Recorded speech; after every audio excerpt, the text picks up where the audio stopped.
Praise the Lord. सभी को जय मसीह की। मैं एक बार फिर से प्रभु यीशु का बहुत आभारी हूँ, बहुत धन्यवाद देता हूँ। आपके बीच में संभाला, आपके बीच में आने का मौका दिया। अजीज़ों, आज मैं बात करूँगा मंदिर का पर्दा ऊपर से लेकर नीचे तक क्यों फट गया। आपने देखा होगा जब मत्ती रचित सुसमाचार उसके 27वें अध्याय में हम पढ़ते हैं कि जब यीशु क्रूस पर था तो वहाँ पे देखते हैं उस समय एक घटना हुआ, मंदिर का पर्दा फट गया और 3 घंटे तक इस पृथ्वी पर क्या रहा, अंधेरा रहा। आज हम करेंगे बात मंदिर के पर्दे के ऊपर। वो मंदिर का पर्दा आखिर क्यों फटा।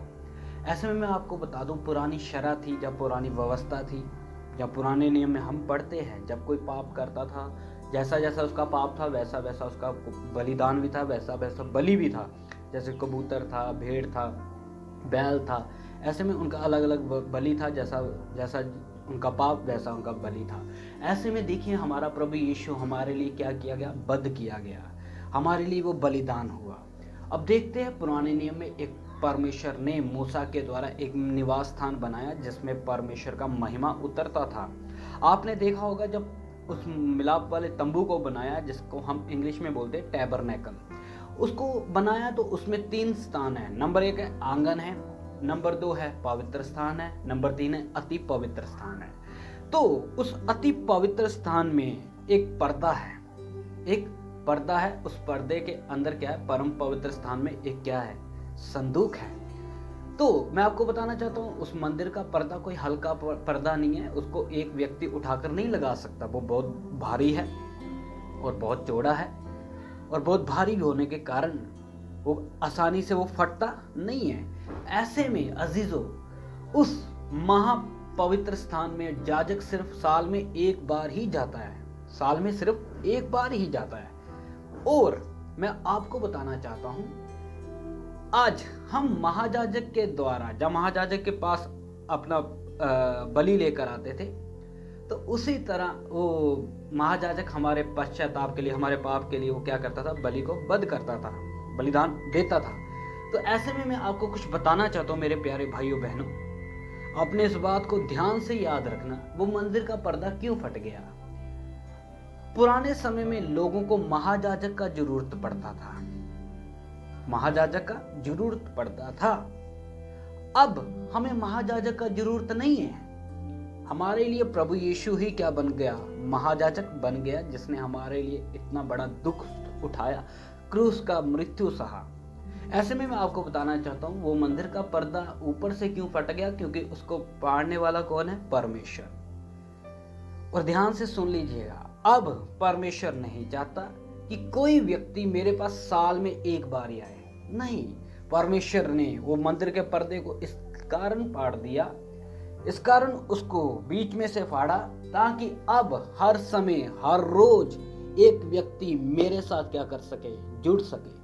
एक व्यक्ति मेरे साथ हर समय संगति कर सके। एक व्यक्ति हर रोज मेरे साथ क्या कर सके, बात कर सके। जैसे कि महाजाजक साल में एक बार जाता है, और वो भी अपनी कमर में एक रस्सी बांध के जाता है।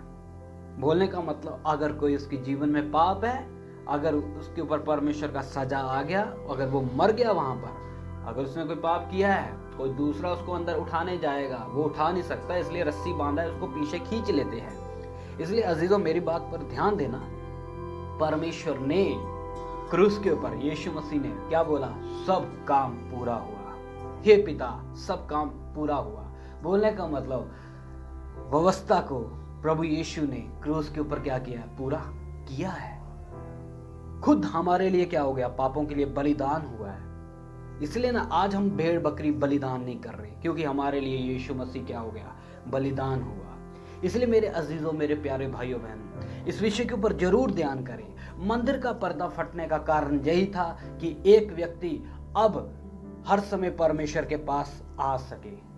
और चाहे वो अन्य जाति हो, चाहे वो किसी भी कौम का क्यों ना हो, चाहे वो हिंदू है, चाहे वो मुसलमान है, चाहे वो सिख है, चाहे वो ईसाई है, हर एक उसके चरणों में, उस महापवित्र स्थान में जा, उसके चरणों में उसके साथ बातें कर सकता है। उस महायाजक के सिवाय और कोई उस मंदिर में प्रवेश नहीं करता था। अब वो उस सिस्टम को, या उस बात को, उस व्यवस्था को परमेश्वर ने, प्रभु यीशु ने क्रूस के द्वारा खत्म किया, ताकि अब हर एक व्यक्ति मेरे साथ जुड़ सके, मेरे साथ हर रोज प्रार्थना में समय गुजार सके। इसलिए मेरे अजीजों, मेरे प्यारे भाइयों बहनों, हमारे लिए जो मेमना बद्ध किया गया है, जरा उसकी तरफ थोड़ा देखें। वो मेरे कारण ना, अगर वो ना बद्ध होता तो आज हमें भी भेड़ बकरी चढ़ाना पड़ता, हमें भी अपने पापों का प्रायश्चित के लिए भेड़ बकरी का जरूरत पड़ता।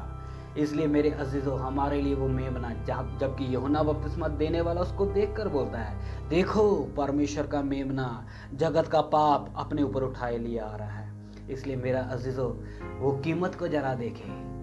मैं उस पिता का धन्यवाद देता हूँ, उसकी दया से मैं बच गया, आप बच गए।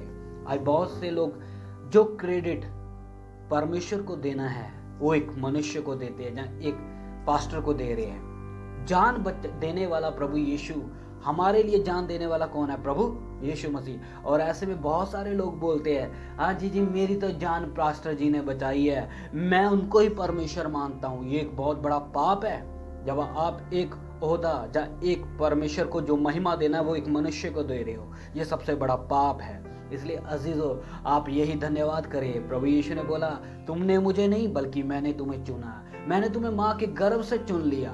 इसलिए अजीजों, परमेश्वर हमें चुनता है, परमेश्वर का दया है, वो हमें अपने चरणों में लाता है। कोई पास्टर हमें नहीं बचाता, ये तो उसका कृपा है। वो हम प्रभु का धन्यवाद देते हैं इन सब बातों के लिए। इसलिए हमें हर दिन परमेश्वर को महिमा देना है। प्रभु, मैं अब साल में नहीं, हर रोज तेरे साथ तेरे चरणों में बैठता हूँ। शुक्र हो प्रभु, तूने उस मंदिर के पर्दे को फाड़ दिया। अगर ना फाड़ा होता तो आज मुझे भी यरूशलेम में जाना पड़ता, आज मुझे भी यरूशलेम में जाना पड़ता। इसलिए मेरे अजीजों, इन वचनों के द्वारा, इन बातों के द्वारा प्रभु आप सबको आशीष दे। सभी को मेरी ओर से जय मसीह की। और हमारे वीडियो को ज़्यादा से ज़्यादा शेयर करें और हमारे चैनल को सब्सक्राइब कर लीजिए। सभी को जय मसीह की। प्रभु आप सबको आशीष दे।